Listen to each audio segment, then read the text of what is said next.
श्रीमन्नारायण नारायण हरि हरि ओम।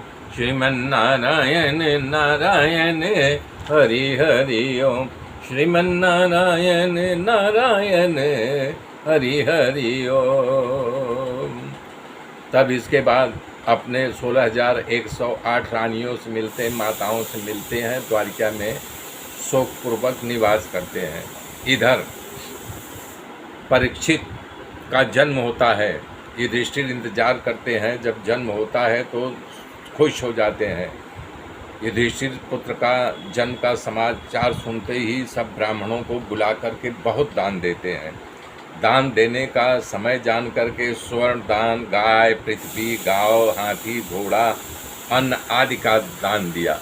लेकिन यहाँ सवाल उठता है कि जब किसी के यहाँ पुत्र होता है या प्रसव होता है तो सूतक लग जाता है। तो यहाँ भागवत में इसका खुलासा किया गया है, जब तक नाल का छेदन नहीं किया जाता है, बालक की नाभि में जो नाल रहता है वो नहीं काटा जाता है, तो उस समय का दान प्रजा तीर्थ काल होता है। हजारों नहीं करोड़ों दान के बराबर उत्तम दान होता है।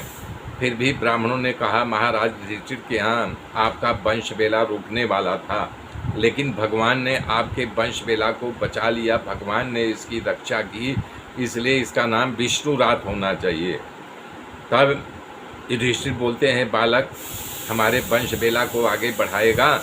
तब ब्राह्मण कहते हैं कि ये बालक आपका पौत्र महाराज मनु के पुत्र जैसा, इक्ष्वाकु जैसा प्रजा का पालन करने वाला होगा और दशरथ के पुत्र राम के समान प्रतिज्ञा वाला ब्राह्मणों का परम भक्त होगा। हे राजन, तुम्हारा ये कुल दीपक शिवी जैसा दानेश्वरी होगा, अपने शरण में आए हुए लोगों का रक्षण करेगा।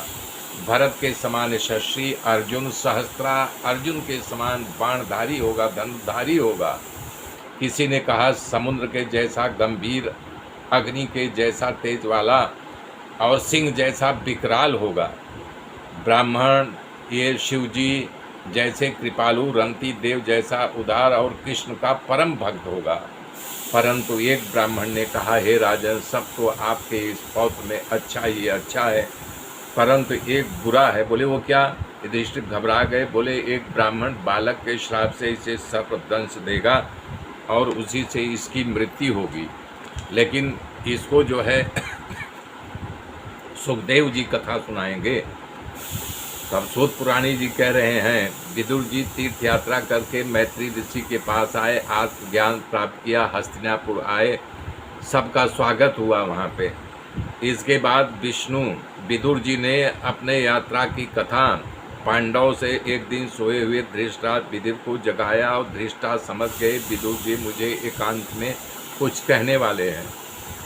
तब उन्होंने विदुर जी ने कहा कि जो एक पुत्र जो होता है नरक से तारने वाला होता है, आप तो सारे पुत्र आपको नरक में डाल के चले गए, अब आप विद्रावस्था में आपका ये शरीर किस काम का?